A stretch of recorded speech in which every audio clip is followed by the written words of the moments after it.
Good morning students, welcome back. So today we are going to start our new chapter and it is very basic, बहुत ही आसान and it is a base of the whole geometry. Geometry का पूरा base है, तो इसको हो सके उतना मजबूत बनाओ क्योंकि आगे स्टैंडर्ड्स में जाके जो आप बिल्डिंग बनाओगे इसी बेस के ऊपर तो वो काफ़ी लंबे वक्त तक टिके, तो इसको काफ़ी अच्छे से तैयार करो। तो ये बेसिक ज्योमेट्री ऐसी बात है जो आपको नेक्स्ट स्टैंडर्ड में भी होगी, 10th तक होगी। अच्छा, 10th में अभी दो पार्ट्स है, basic maths and advance maths. Basic maths मतलब जो आर्ट्स और कॉमर्स में जाना चाहते हैं उसके लिए बेसिक मैथ्स होता है, और इंजीनियरिंग में जाना चाहते हैं उनके लिए एडवांस मैथ्स होता है। तो ये दोनों मैथ्स के अंदर ज्योमेट्री है, so you have to be very careful क्योंकि बहुत ही आसान है और ड्राइंग से रिलेटेड है, so you must do this. उसके बाद if you are going for engineering, इसमें भी ये बहुत ही इंपॉर्टेंट रोल प्ले करता है। Okay, and after that if you are going for civil construction and designing concept, तब भी ये चीज़ बहुत ही इंपॉर्टेंट है। So it is a main part of human life, ऐसा समझ के चलो कि आपको घर पे भी ये चीज़ काम आएगी। ठीक है, so we are going to start our 9th chapter, basic geometrical ideas. क्या करेंगे? Basic geometrical ideas. बेसिक का मतलब होता है मूलभूत, पाए का। ज्योमेट्रिकल, अच्छा ये ज्योमेट्रिकल जो है ना वो ग्रीक वर्ड है। कहाँ का वर्ड है? ग्रीक से आया है। इसको दो हिस्सों में तोड़ा जा सकता है, जियो एंड मेट्रिकल। जियो का मतलब होता है जियोग्राफी, हमारी दुनिया, हमारी पृथ्वी, हमारा गोला। ठीक है, तो हमारी पृथ्वी that is geo, and metrical मतलब नापना, पृथ्वी को नापना या पृथ्वी पे जो भी है उन सभी को नापना, उसको हम बोलते हैं जियोमेट्रिकल। ठीक है, और आइडियाज कैसे आसानी से हम उसको नाप सकते हैं ये इस चैप्टर में है। हम शुरुआत में कुछ चीजें लेंगे इंट्रोडक्शन में, जैसे कि point, line, line segment and ring. इन सभी को हम बारी बारी से समझने की कोशिश करेंगे। ओवरऑल व्यू दे दूं, सो पॉइंट कुछ भी नहीं है, एक पॉइंट है। लाइन एक ऐसी लाइन है जो आगे बढ़ती ही रहती है। लाइन सेगमेंट बड़ी सी लाइन का छोटा सा टुकड़ा, और अगर रे की बात करें तो एक ही तरफ पे आगे बढ़ने वाली किरण। ठीक है, तो इन सभी को बारी बारी से हम डिस्कस करते हैं। Okay, so first thing we are going to know about is a point. बहुत ही बेसिक चीज कि मान लो आप पूरे पेज के ऊपर नुकीली पेन से या नुकीली चीज से कहीं पे भी छोटा डॉट कर दे। Again I am repeating myself, if you do have a pencil, you do have a sharp thing, and on a paper or anything that is in front of you are making a dot. That dot is known as a point. उस dot को हम point बोलेंगे। point की ना तो thickness होती है, ना ही breadth होती है, ना ही height होती है। thickness का कोई dimension ही, thickness कहाँ बोल रहा हूँ, point का कोई dimension ही नहीं होता। Point do not have any dimension, ना इसकी लंबाई, ना इसकी चौड़ाई, ना इसकी ऊंचाई। Not a length, not a breadth, not a height. Point है ही नहीं, पॉइंट एग्जिस्ट ही नहीं करता, ऐसे कुछ मैथमेटिशियन बोलते हैं, बट उसको इंडिकेट करने के लिए बस हम एक छोटा सा डॉट लगाते हैं। To indicate point we have to use capital alphabets. आप छोटे अल्फाबेट इस्तेमाल नहीं कर सकते। Small a, small b, small c is not accepted. Only capital letters, capital E, capital B, capital C are accepted. तो जब भी आप पॉइंट को इंडिकेट करो आपको कैपिटल लेटर्स ही इस्तेमाल करना है। ऐसा भी नहीं कि पहला कैपिटल और दूसरा स्मॉल, नो। अब रोमन भी इस्तेमाल नहीं कर सकते, कर्सिव भी इस्तेमाल नहीं कर सकते, ओनली कैपिटल अल्फाबेट्स। तो इसको बोलेंगे क्या, बुलाएंगे कैसे इसको? तो इसको हम बुलाएंगे पॉइंट ए, और इसको हम लिखेंगे कुछ ऐसे, POINT, पॉइंट कैपिटल ए। तो इसको हम बोलेंगे पॉइंट ए। ठीक है, तो ये कुछ इंफॉर्मेशन थी पॉइंट के बारे में। अभी आप बोलोगे सर पॉइंट का इस्तेमाल कहाँ पे हम कर रहे हैं?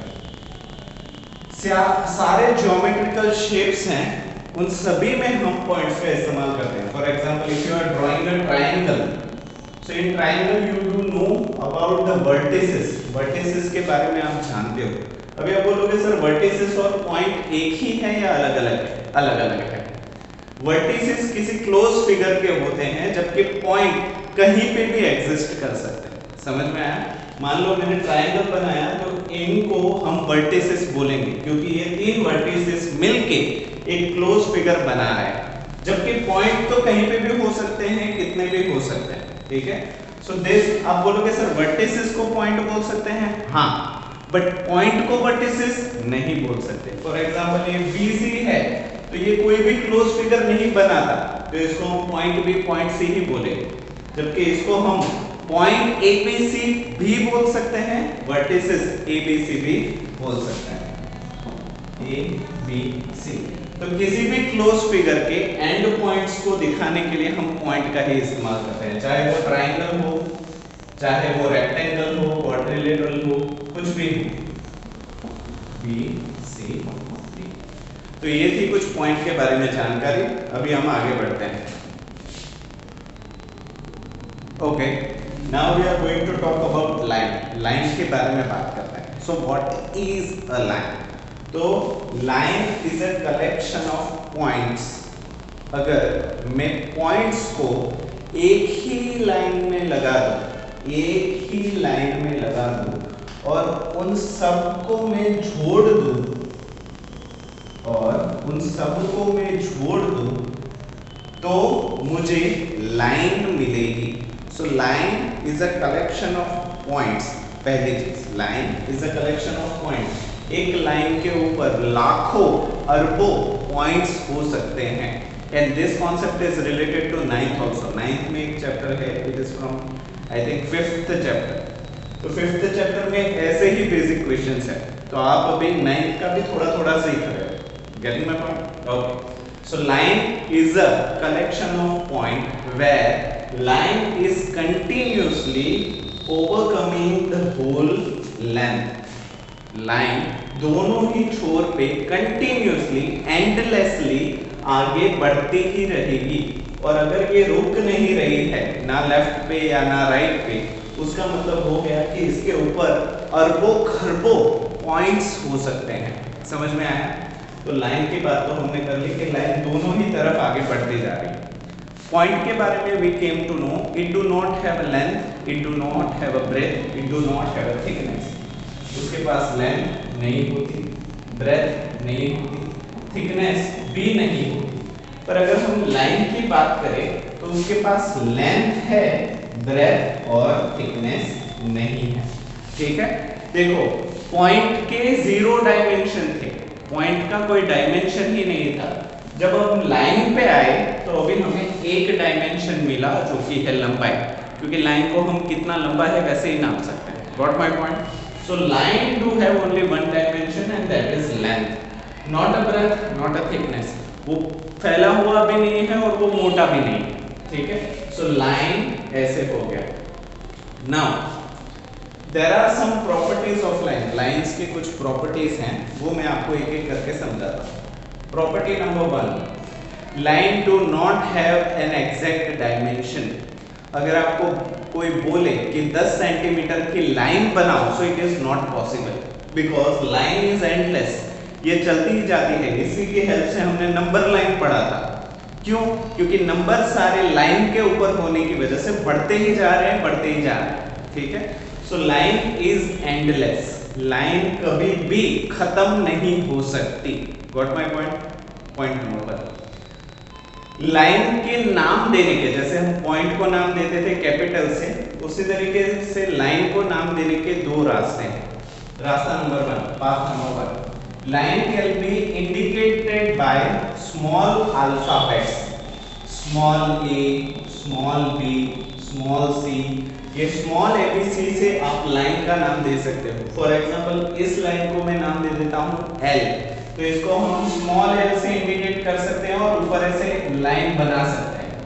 या फिर अगर आप ऐसा नहीं करना चाहते तो इसको आप लिख सकते हो लाइन स्मॉल l, या फिर दूसरा line small a, line small b, line small c, any alphabet but it has to be small, it should not be capital, point small नहीं हो सकता, लाइन कैपिटल नहीं हो सकता। समझ में आया? तो लाइन को इंडिकेट करने का एक रास्ता है, उसको स्मॉल अल्फाबेट से दिखा। दूसरा, लाइन के ऊपर बहुत सारे पॉइंट्स होते हैं और उन पॉइंट्स को हम कैपिटल लेटर से दिखाते हैं। तो मान लो किसी एक पॉइंट को मैं कैपिटल ए नाम देता हूं और किसी दूसरे पॉइंट को मैं कैपिटल बी नाम देता हूं। सो इन दिस केस, ऐसे केस में जब लाइन के ऊपर दो पॉइंट दिए गए हों तो उस केस में हम उस लाइन को ऐसे इंडिकेट कर सकते हैं, it is line A B. ठीक है, तो यहाँ पे पॉइंट को जोड़ रही लाइन है, इसी वजह से यहाँ पे कैपिटल आ रहा है। But if you want to indicate only line, so you can choose this way also and you can choose this way also, there is no issue. ठीक है, अभी नेमिंग के बारे में हो गया। एक लाइन के ऊपर how many points are there, एक लाइन के ऊपर कितने पॉइंट्स हो सकते हैं। एक लाइन के ऊपर अरबों खरबों इनफाइनाइट पॉइंट हो सकते हैं। एक क्वेश्चन मैं आपके ऊपर छोड़ता हूं, उस क्वेश्चन का जवाब आप मुझे देने की कोशिश करना कि अगर ये दोनों लाइनें आगे बढ़ती ही जा रही है, आगे बढ़ती ही जा रही है, ये राइट को बढ़ रही है, ये लेफ्ट को बढ़ रही है, तो अटक कहाँ रही है, that you may have to answer या ट्राई टू आंसर, क्योंकि ये आंसर बड़े बड़े मैथमेटिशियन साइंटिस्ट नहीं दे पा रहे, बट स्टिल आप किड हो, आप बच्चे हो, आपका दिमाग बड़ों से ज्यादा तेज होता है। सो ट्राई दिस आउट, हो सकता है आपको कोई आंसर मिल जाए। And if you got an answer, discuss with me, मेरे साथ डिस्कस करो कि सर क्या ऐसा होता है। ठीक है, so this is the question. There are some कुछ प्रॉपर्टीज छूट रही है तो मैं उसको कवर अप कर लेता हूं। Okay, to draw a line, एक लाइन को ड्रॉ करने के लिए कम से कम कितने पॉइंट की जरूरत होती है। To draw a line minimum how many points are required, एक लाइन को ड्रॉ करने के लिए कम से कम कितने पॉइंट की जरूरत होती है। So to draw a line minimum 2 points we require, 2 point से ही हम एक लाइन बना सकते हैं। ठीक है, that is one property. One more property, from a single point, मान लो कि सिर्फ एक ही पॉइंट दिया गया है, कोई भी हो, ए बी सी डी, चलो मैं मेरा नाम ले लेता हूं एन, तो किसी एक ही पॉइंट से कितनी लाइन पास हो सकती है। फ्रॉम अ सिंगल पॉइंट, एक ही पॉइंट में से कितनी लाइंस पास हो सकती हैं। सो इसका आंसर है इनफाइनाइट। कितनी? इनफाइनाइट। देखो, एक ही पॉइंट में से ऐसी लाइन भी जा सकती है, खड़ी लाइन भी जा सकती है, ठीक है, दूसरी डायरेक्शन में भी जा सकती है, चौथी डायरेक्शन में भी जा सकती है। इसको अगर आप जोड़ते जाओगे ना, so you do have infinite lines which is passing through a single point. तो एक पॉइंट में से करोड़ों खरबों अरबों infinite lines can pass through. ठीक है, so these are some properties as well as naming of a line. अभी हम आगे बढ़ते हैं नेक्स्ट कॉन्सेप्ट की तरफ। Okay, next concept we are going to learn about is a line segment. Segment का मतलब होता है दूसरी तरीके से टुकड़ा। तो लाइन का टुकड़ा हम अभी पढ़ने जा रहे हैं। So what is a line segment? So line segment, मान लो कि there is a 2 point, point A and point B. तो पॉइंट ए से पॉइंट बी पहुंचने के लिए बहुत सारे रास्ते हो सकते हैं। फॉर एग्जाम्पल, कोई शैतानी बच्चा है, पॉइंट ए मान लो कि स्कूल है, पॉइंट बी मान लो कि घर है। तो कोई शैतानी बच्चा है जिसको घर पे भी डांट पड़ती है, स्कूल में भी डांट पड़ती है, तो वो घर कैसे जाएगा? ऐसे ऐसे घूमेगा, यहाँ पे गया, यहाँ पे गया, यहाँ पे गया, यहाँ पे गया, then he is reaching B. तो उसने बहुत ही लंबा रास्ता पसंद किया ताकि वो ज्यादा से ज्यादा टाइम वेस्ट कर सके, मतलब देरी लगा के घर पहुंचे, उसको मजा आए। हाँ यार, but there is some sincere student, कोई सिंसियर स्टूडेंट है जो सीधा घर से स्कूल और स्कूल से घर जा रहा है। ठीक है, तो ये क्या कर रहा है? कम से कम डिस्टेंस को पसंद कर रहा है ए से बी तक पहुंचने के लिए। तो इसी को हम लाइन सेगमेंट बोलते हैं। It is a shortest distance between 2 points. 2 point के बीच का सबसे छोटा रास्ता, उसको अगर आप जोड़ दो so that is a line, उसको हम बोलेंगे लाइन सेगमेंट, उसको लाइन सेगमेंट बोलेंगे, it is a line segment, ठीक है। तो what is the properties of line segment, line segment की क्या क्या प्रॉपर्टीज हैं वो, चलो ये हमारा हो गया लाइन सेगमेंट, जिसको हम दो पॉइंट कैपिटल ए बी से इंडिकेट करते हैं। सबसे पहले नाम की बात करते हैं, इसको हम दिखाएंगे कैसे। तो सबसे पहले दो अल्फाबेट्स ए बी और उसके ऊपर आपको एक लाइन सेगमेंट बना देना है और इसको बोला जाता है सेगमेंट ए बी। क्या बोला जाएगा, सेगमेंट ए बी, समझ में आया।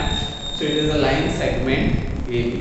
अभी जिस तरीके से लाइन के बीच में बहुत सारे पॉइंट्स हो सकते हैं, सेगमेंट के बीच में भी कितने पॉइंट हो सकते हैं। So answer will be same, A और बी के बीच में करोड़ों खरबों पॉइंट हो सकते हैं। अभी आप बोलोगे सर वो कैसे, ये तो अटक रहे हैं, it do have a distinct point, दो पॉइंट है उसके बीच में ही लाइन है, but you have learn that कि पॉइंट जो है उसकी ना तो लंबाई होती है, ना तो चौड़ाई होती है, ना तो थिकनेस होती है। अगर किसी चीज का डायमेंशन ही नहीं है तो वो इतनी सी जगह क्या सोई की नुक पे भी अरबों खरबों की संख्या में हो सकती है, क्योंकि उसका डायमेंशन ही नहीं, उसका वजूद ही नहीं। और जो चीज वजूद ही नहीं है उसका वजूद हर जगह है। फॉर एग्जाम्पल गॉड के बारे में हम बात करते हैं कि गॉड इज एवरीवेयर, तो उसका ही रिफ्लेक्स हो सकता है God is nowhere, God do not exist. ये बहुत कॉम्प्लिकेटेड चीज है, but you have to understand point do not have any dimension, that is why point is everywhere. तो यहाँ पे अरबों खरबों पॉइंट हो सकते हैं, ठीक है। So segment A B is also having infinite points between a line, between a points, दो पॉइंट के बीच में चाहे वो कितने भी नजदीक हो, अरबों खरबों पॉइंट हो सकते हैं। Got my point. आगे बढ़ते हैं। If there is a line, if there is a line, तो उस लाइन के ऊपर कितने लाइन सेगमेंट्स हो सकते हैं।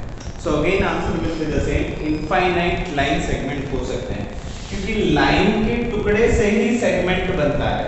सो here also segment A B you can write, segment B C you can write, segment C D you can write, segment D E you can write, segment E F you can write, ठीक है।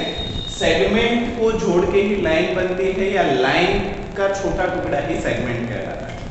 So a line do have a infinite number of segments, ठीक है। Next, अगर किसी line को किसी segment में से पास होना है तो कितने सेगमेंट में से वो पास हो सकता है। Again answer is infinite. अगर वो सारे सेगमेंट एक ही लाइन में है तो एक लाइन में से कितने भी सेगमेंट में से पास हो सकता है। समझ में आया। सो this is the properties of line segment. और कोई छूट रहा है लाइन सेगमेंट के बारे में? ठीक है, लाइन सेगमेंट का इस्तेमाल कहां पे होता है, that you have already seen. Suppose you do have a square, आपके पास एक स्क्वायर है, तो स्क्वायर को हम नाम दे देते हैं vertices A B C D, जिसको point A B C D भी कहा जाता है। So from A to B, ये वाला जो हिस्सा है उसको आप लाइन सेगमेंट बोलते हैं। तो ऐसे चार लाइन सेगमेंट से एक स्क्वायर बनता है, जिसको हम साइड्स भी बोलते हैं, एजेस भी बोलते हैं। Okay, so line segment concept is over, now we are moving forward. Okay, now let us understand one more concept which is a ray. अभी हमने कई बार बात सुनी होगी कि there is a ray of hope, आशा की किरण है कि नहीं। सो ये यही किरण है जिसकी लोग बातें करते हैं। Why it is ray of hope? Why it is not line of hope? ठीक है, क्योंकि line is never be started, never be going to be finished. Line एक ऐसी चीज है जिसकी कोई शुरुआत ही नहीं है और जिसका कोई अंत भी नहीं है, ठीक है। जबकि रे जो है it is somewhat different than a line. कैसे अलग है? Because a ray is originated from a point and infinitely moving in any one direction. किरण जो होती है किसी एक पॉइंट से शुरू होती है और आगे ही बढ़ती जाती है इनफाइनाइट डिस्टेंस तक। अभी आप बोलोगे सर ये कैसे हो सकता है? हमारे सोलर सिस्टम में ही देखो, अब solar system do have a sun. सूरज जो है वो रोशनी को शुरू कर रहा है और उसकी किरणें, हम बोलते हैं ना रे ऑफ अ सन, क्यों? क्योंकि वो किरणों को खुद शुरुआत देता है। शुरुआत किसने दी? सन ने। And rays are moving infinitely, हमारे पृथ्वी तक भी पहुंचती है, प्लूटो तक भी पहुंचती है, नेक्स्ट गैलेक्सी तक भी पहुंचती है, और जितना भी यूनिवर्स है वहां तक रोशनी पहुंचती है और उसके बाहर भी पहुंचती होगी शायद, अगर कोई देख रहा है तो। सो इट इज अ रे and it do have a origin and it is moving in one direction. जहां से वो शुरू हो रहा है उसको हम O पॉइंट देंगे ऑलवेज, ठीक है? ज्यादा से ज्यादा फिगर्स में हम जहां से शुरू हो रहा है वहां पे O देंगे, but it is not compulsory. तो कहीं पे A B या दूसरे अल्फाबेट आ जाए तो फिक्र मत करना, ठीक है? But if you do have a chance, जहां से शुरू हो रहा है उसको O नाम दो। क्यों? क्योंकि O stands for origin, origin, उद्गम, जहां से शुरू होता है। एंड इन अनदर पॉइंट कोई भी नाम दे दो A B C D, तो इसको हम लिखेंगे कैसे? It is a O A और किरण करेंगे इस तरह, ठीक है? तो इसका मतलब है O से शुरू होता है और A के तरफ बढ़े जा रहा है। A shows a direction, अगर A नहीं दिखाओगे तो पता नहीं चलेगा कहां पे जा रहा है। सो इन A, जहां पे A है उस डायरेक्शन में आगे चलता ही जा रहा है। सो इट इज अ रे OA, जिसको हम बोलेंगे रे OA, ठीक है? इसी तरीके से अगर इस तरफ का है, फॉर एग्जांपल यहाँ पे इस तरह का किरण है और यहाँ पे B पॉइंट है, तो बेवकूफों की तरह उल्टा डायरेक्शन मत दिखाना। इसको हम कैसे लिखेंगे? OBS, ठीक है? कि O से शुरू हो रहा है, B के तरफ जा रहा है। ये एरो मार्क राइट साइड पे ही रखना, बेवकूफों की तरह ऐसे मत करना OB और इस तरह ऐसे मत करना, ठीक है? It is OB। तो रे को, इसको भी हम ऐसे लिखेंगे रे OB, ठीक है? Now there are some questions कि एक लाइन के अंदर कितने रेस हो सकते हैं। फॉर एग्जांपल एक लाइन है, तो इस लाइन के अंदर कितने रेस हो सकते हैं। तो यहाँ पे अगर मैं कोई पॉइंट O दे दूं तो इसके ऊपर दो किरणें हो सकती है, rightwards and leftwards. So a line contains two rays, समझ में आ गया? ठीक है। एक सिंगल पॉइंट में से कितनी किरणें निकल सकती हैं, इसको हमारे सूरज के साथ कंपेयर करो। A solar gives how many rays, हमारा सूरज है कितनी किरणें देता है? इनफाइनाइट। तो एक ही पॉइंट से हमें इनफाइनाइट रेस मिल सकती है, ठीक है? दूसरे question, how many points are there on a ray, एक किरण के ऊपर कितने पॉइंट हो सकते हैं? लाइन सेगमेंट जैसे छोटी चीजों पे करोड़ों पॉइंट हो सकते हैं, तो ये तो फिर भी किरण है और किरण से भी बड़ी होती है लाइट, तो इसके ऊपर भी कितने होंगे? इनफाइनाइट होंगे। तो किरण जहां से शुरू होती है, आप साइंस में पढ़ चुके हो, उसको हम बोलते हैं ल्यूमिनस ऑब्जेक्ट। ल्यूमिनस का मतलब होता है जो खुद रोशनी जनरेट करते हैं, जैसे कि सूरज है वो ल्यूमिनस है, आपके घर में जो बल्ब है वो ल्यूमिनस है। नॉन ल्यूमिनस किसको बोलते हैं? जो रोशनी टकरा के हमारी आंखों में जाती है उसको नॉन ल्यूमिनस बोलते हैं। फॉर एग्जांपल आप किताब देख रहे हो, मैं ये डस्टर देख रहा हूँ, तो डस्टर खुद लाइट जनरेट नहीं कर रहा, उसके ऊपर लाइट गिर रही है और मैं देख रहा हूँ, so it is non luminous. तो rays are originated by luminous object, ठीक है? रेज जो है हमेशा ल्यूमिनस ऑब्जेक्ट से ही शुरू होती है, हमारे सोलर सिस्टम में सूरज, ठीक है? So I hope this concept is also clear. Now we are moving forward. Okay, let us see a next concept which is a plane, ठीक है? जिसको आप सरफेस के नाम से भी जानते हो, ठीक है? तो कोई भी आप 3D चीज ले लो, कोई भी सॉलिड शेप ले लो। सॉलिड शेप्स भी ऑलरेडी लर्न अबाउट कि सॉलिड शेप्स होते हैं, स्फीयर हो गया, सिलेंडर हो गया, कोन हो गया, प्रिज्म हो गया, क्यूब हो गया, क्यूबॉइड हो गया, इतनी सारी चीजें हैं solid shapes. So solid shapes do have a surfaces जिसको हम प्लेन्स भी बोल सकते हैं। सरफेस बोलो, प्लेन बोलो, फ्लैट एरिया बोलो, तो भी सब कुछ एक ही है, ठीक है। तो बहुत सारी चीज़ें जो आपके आसपास आप देखते हो, उसकी सतह, सरफेस कभी कभी स्ट्रेट होती है, जैसे कि आप दीवारों को देखोगे तो it do have a straight surface, ठीक है। And if you are looking at a cylinder या पानी की बोतल लेते हो, it do have a curved surface. तो हम यहाँ पे कर्व्ड सरफेस को नहीं लेंगे, हम यहाँ पे सीधी सरफेस को ही लेंगे, जिसको हम बोलेंगे प्लेन। क्या बोलेंगे?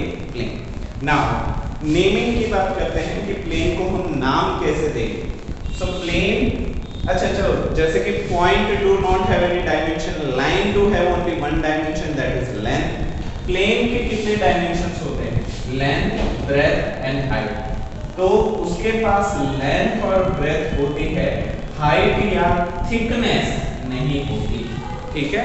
तो इसको आप बोलोगे सर ये कौन सी चीज है, तो आपकी टेक्स्ट बुक हो, उस टेक्स्ट बुक का जो पेज है उसको आप प्लेन कंसीडर कर सकते हो, क्योंकि इसके पास लंबाई है, चौड़ाई है, बट मोटाई ना के बराबर है। अच्छा, इसको भी आप एक तरीके से प्लेन कंसीडर नहीं कर सकते, क्यों? क्योंकि इसकी मोटाई अगर आप नापोगे तो नाप सकते हो उतनी होती है, बट एक्चुअल जो प्लेन होता है उसकी मोटाई होती ही नहीं। It do not have a third dimension, zero भी नहीं, वो होता ही नहीं, इट डू नॉट एग्जिस्ट, ठीक है। So it do have a length and breadth. सबसे पतली चीज जो आप इमेजिन कर सकते हो वो भी प्लेन नहीं कहलाती, क्यों? क्योंकि उसको भी नापा जा सकता है। तो जिसको ना नापा जाए वो प्लेन है। लंबाई चौड़ाई को नाप सको, मोटाई या ऊंचाई को नहीं, that is a plane. So consider I do have one plane. Consider करते हैं, मान लेते हैं कि ये प्लेन है। इसको नाम कैसे देंगे? तो सर आप बोलोगे सर बहुत इजी है, हमने क्वाड्रिलेटरल पढ़ा है, क्वाड्रिलेटरल में हम चार छोरों पे वर्टिसेस के एबीसीडी नाम दे देते थे, इसी तरीके से हम प्लेन को नाम दे सकते हैं। बट यहाँ पे थोड़ा सा अलग है। Plane can be named, plane को आप नाम दे सकते हो उस प्लेन के अंदर कितने पॉइंट है उसके द्वारा। For example in this first figure, suppose you do have points like A, B and C, तो इसको आप प्लेन ए बी सी बोल सकते हो। सपोज इस प्लेन के अंदर सिर्फ 2 पॉइंट होते, फिर भी आप उसको प्लेन ए बी बोल सकते। अगर 1 पॉइंट होता तो प्लेन ए बोल सकते। समझ में आया? So here plane can be named by how many points are inside that plane और ऑन दैट प्लेन। उस प्लेन के ऊपर कितने पॉइंट्स है उसके आधार पे हम नाम दे सकते हैं। Suppose a plane do have a 4 points like P, Q, R, S. So in that case also you can write it as plane P, Q, R, S. फर्ज करो next figure to have 10 points, तो आप 10 point से भी उस plane का नाम दे सकते हो। Got my point? और अगर आपके प्लेन के वर्टिसेस दिए गए हैं, एंड पॉइंट दिए गए हैं, तब भी आप इसको A, B, C, D से इंडिकेट कर सकते हो, ठीक है। तो प्लेन के नेमिंग के बारे में हो गया। प्लेन के बारे में आप जानते हो कि how many points are there on a plane, ठीक है। तो आपने क्वाड्रिलेटरल में पढ़ा था कि 4 पॉइंट होते हैं, 4 वर्टिसेस होती हैं। That you have absolutely right, vertices 4 ही होते हैं। बट अगर आप पॉइंट के बारे में बोलो तो इस लाइन पे करोड़ों, इस लाइन पे करोड़ों, इस पे करोड़ों, इस पे करोड़ों, इसके अंदर भी करोड़ों। So plane can have infinitely many points. एक प्लेन के अंदर लाखों करोड़ों पॉइंट हो सकते हैं। How many lines are there in a plane? एक प्लेन के अंदर लाइंस कितनी हो सकती हैं? So again it do have infinitely many lines. But यहाँ पे लाइंस में 2 चीजें आ जाएगी, parallel lines and non parallel lines. Parallel मतलब ऐसी लाइनें जो एक दूसरे को कभी नहीं मिलेगी, आगे बढ़ती जाएगी फिर भी, और इंटरसेक्टिंग लाइंस या नॉन पैरेलल लाइंस जो आगे जाके एक दूसरे को काटेगी, ठीक है।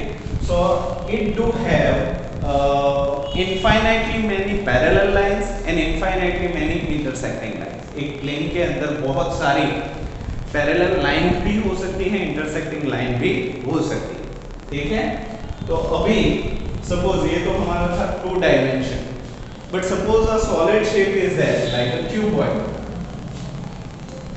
अगर क्यूबॉइड है तो कौन कौन सी चीजें हमें ध्यान में रखनी चाहिए या सेल्फ एक्सप्लेनिंग है, खुद ही बता रही है कि मेरे पास इतना है। So suppose you do have a cuboid, ठीक है, मैंने यहाँ पे क्यूबॉइड बना दिया। Okay, we do have a cuboid. So in this cuboid if you see there are 6 planes, इसमें आपको 6 planes दिखने को मिल जाएंगे। तो अभी if 2 planes intersect each other, अगर 2 plane एक दूसरे को intersect कर रहे हैं, एक दूसरे को काट रहे हैं, तो वो पॉइंट पे नहीं काटेंगे, वो हमेशा लाइन पे ही काटेंगे। फॉर एग्जाम्पल यहाँ पे देखो A B C D and E F G H की बात हम करते हैं। तो हम 2 प्लेन लेते हैं, जैसे कि A D H E, क्या लिया A D H E, और यहाँ पे ले लेता हूँ A E F B, ये वाला हिस्सा और ऊपर वाला हिस्सा, ठीक है। आपके घर में देखो, साइड वाली दीवार देखो और छत देखो, तो साइड वाली दीवार और छत दोनों एक पॉइंट पे नहीं, एक लाइन पे जुड़े हुए पाओगे, है कि नहीं। So that is what I am saying. If 2 planes intersect, कभी भी जिंदगी में अगर 2 प्लेन एक दूसरे से टकराते हैं तो वो पॉइंट में टकरा ही नहीं सकते, वो लाइन पे ही टकराएंगे। That you have to remember. Okay? Clear? ठीक है, उसको हम बोलेंगे intersecting line of a plane. Plane की एक दूसरे को काटने वाली लाइन। इसके अलावा और कुछ छूट रहा है?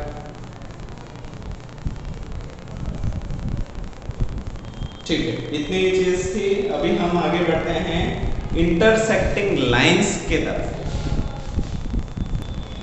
ओके, अभी सारे कॉन्सेप्ट छोटे छोटे हैं तो जल्दी खत्म हो जाएंगे। फर्स्ट इज इंटरसेक्टिंग लाइंस, ये हमने ऑलरेडी डिस्कस किया है, but one more time we are going to discuss. Suppose you do have 2 lines which are not parallel, आपके पास 2 लाइनें हैं जो एक दूसरे से पैरेलल नहीं हैं, तो वो कभी ना कभी एक दूसरे को रास्ते से काटेंगे ही काटेंगे। सो suppose you do have a line जिसको मैं नाम दे देता हूँ L सफिक्स 1। आप बोलोगे सर ऐसे हम कर सकते हैं? कर सकते हो, ठीक है। सफिक्स में आप लिख सकते हो, ऊपर नहीं लिख सकते, आप ऐसे नहीं लिख सकते, ठीक है। तो सफिक्स मतलब नीचे पैरों के पास उसके लिख सकते हो। सो suppose you do have a 2 lines, line L1 and another line which is L2, ठीक है। तो हमने लाइन L1 और L2 दे दिया। If they are intersecting at any point, अच्छा, 2 lines can intersect only at one point. कोई भी 2 लाइनें हो वो एक दूसरे को एक ही पॉइंट में काट सकती है, 2 पॉइंट में नहीं काट सकती। कभी भी 2 लाइनें एक दूसरे को एक ही पॉइंट में काटेगी तो उस पॉइंट का नाम आपको कैपिटल देना है, why? Because it is a point, ठीक है। तो इसको नाम दे दो ABCD, कुछ भी, मैं नाम दे रहा हूँ B, ठीक है। So it is a intersecting lines. Whenever 2 non-parallel lines intersect each other, it will only get intersected by a single point. एक ही पॉइंट के ऊपर इससे काटेगी, ना एक से ज्यादा ना एक से कम। और अगर काटती ही नहीं, so it is parallel. That is our next concept. Okay. Now time for a parallel lines. बहुत ही easy concept.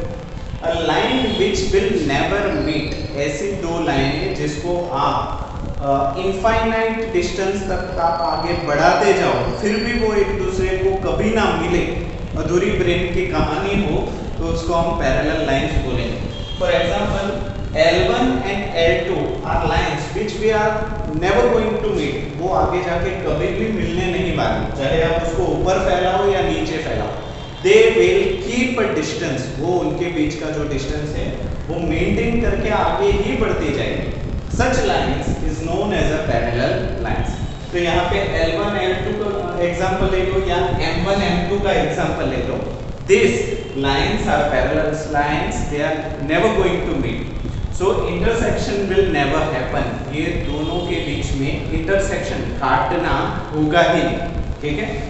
One more important thing about a parallel line is that the distance between parallel line is always the constant. For example आप चाहे यहाँ से नापो या फिर यहाँ पे नापो, अगर यहाँ पे 8 सेंटीमीटर है तो तो यहाँ पे भी 8 ही रहेगा। और अगर करोड़ों मील बाद भी अगर आप उसको नापोगे तो वो 8 सेंटीमीटर ही होगा। It will not change it's dimension between two lines. दो लाइंस के बीच का जो डिस्टेंस है वो कभी भी ना तो बढ़ेगा ना तो कम होगा। So this line is parallel line. One more thing, whenever you draw a line between these parallel lines, तो वो हमेशा परपेंडिकुलर होगी। क्या होगी?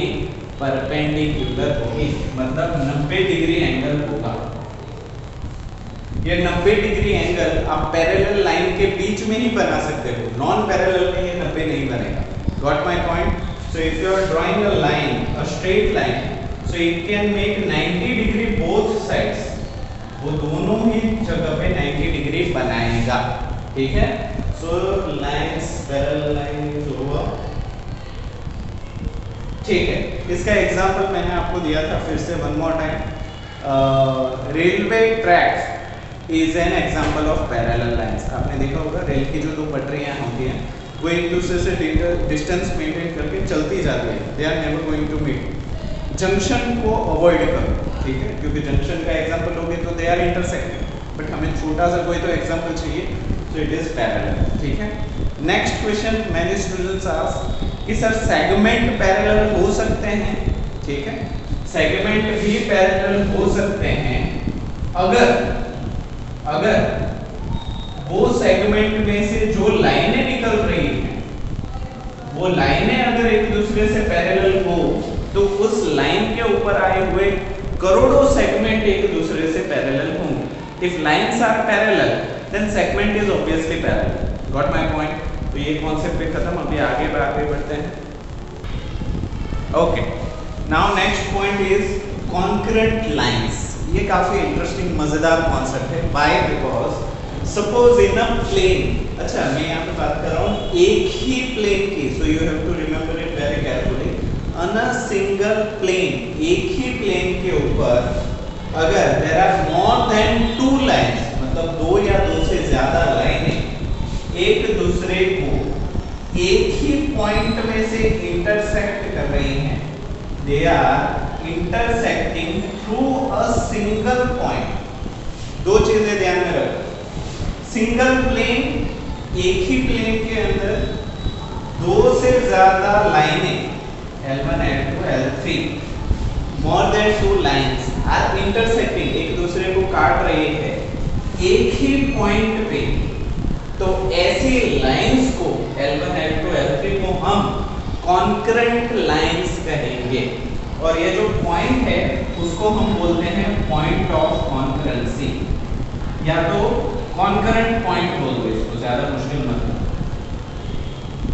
कॉन्करेंट पॉइंट, समझ में आया? तो एक ही प्लेन के ऊपर दो से ज्यादा लाइनें जब एक दूसरे को एक ही पॉइंट में इंटरसेक्ट करती हैं तो उन सारी लाइंस को हम कॉन्करेंट लाइंस बोलते हैं, और जिस पॉइंट पे वो इंटरसेक्ट कर रहे हैं उसको हम कॉन्करेंट पॉइंट बोलेंगे। Got my point? ठीक है, तो suppose you do have a cuboid. अगर आपके पास एक क्यूबॉइड है,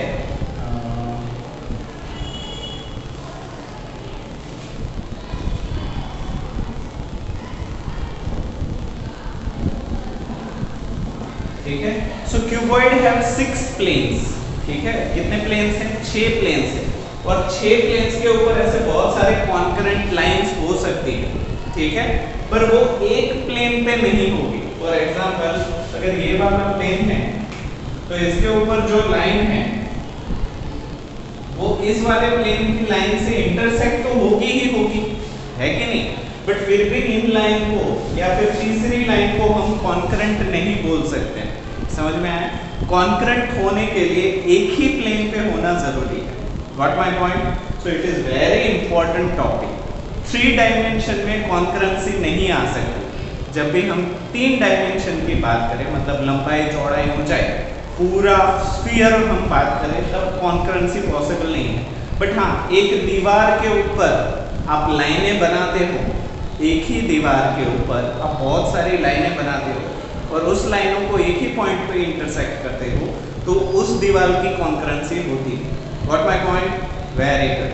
तो ये था concurrency. Now last topic is that we are going to continue. Okay, now last concept that is collinear points और नॉन कोलिनियर पॉइंट्स। क्या होता है कोलिनियर और क्या होता है non collinear in a single plane? फिर से एक ही प्लेन, अभी जो दो लास्ट के कॉन्सेप्ट थे वो एक ही प्लेन के लिए थे, ठीक है, पर ज्यादा मत सोचो, इसको सिंपली याद रखो। मैं आपको इसलिए बता रहा हूँ कि in future you do not have a doubt, ठीक है, बट इसका मतलब ये नहीं कि आज कोई आप कंफ्यूजन में डाल, ठीक है।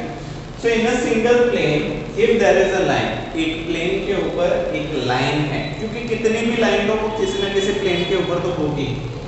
So in a line if 3 और मोर पॉइंट्स, 3 या 3 से ज्यादा पॉइंट एक ही लाइन के ऊपर है, if they are lies on a same line के ऊपर ही 3 से ज्यादा पॉइंट है, तो उन सारे पॉइंट्स को हम कोलिनियर पॉइंट्स कहेंगे। कोलिनियर का मतलब होता है एक ही लाइन पे आए हुए, ठीक है।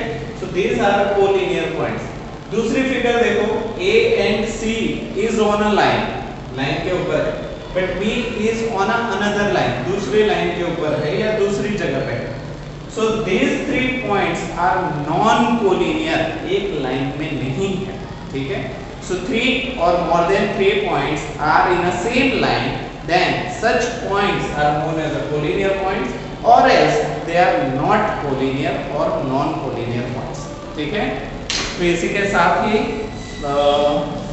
हमारा half part of the chapter is been completed, आधा पार्ट होता है completed. Exercise 9.1 from page number 160 you have to try by yourself. आप खुद से कोशिश कीजिए, बहुत ही इजी एक्सरसाइज है और जो अभी हमने कॉन्सेप्ट सीखे उसी के ऊपर है, बट स्टिल अगर आपको नहीं आता so I will send PDF solution also, और फिर भी नहीं आता तो जब भी स्कूल स्टार्ट हो या जब भी आप स्कूल में आते हो आप मुझे पूछ सकते हैं कि सर ये चीज़ समझ में नहीं आया। Sir is always there to help you, okay. तो आज के लिए हम इतना ही रखते हैं। From next class we are going for a comparison of line segment. Line segment का कंपेरिजन हम कैसे करेंगे वो हम सीखेंगे। तो आज के लिए इतना ही। I hope each and every concept is clear to you and it worth watching, ठीक है। तो वीडियो पूरा देखने के लिए आप सभी बच्चों का थैंक यू सो मच।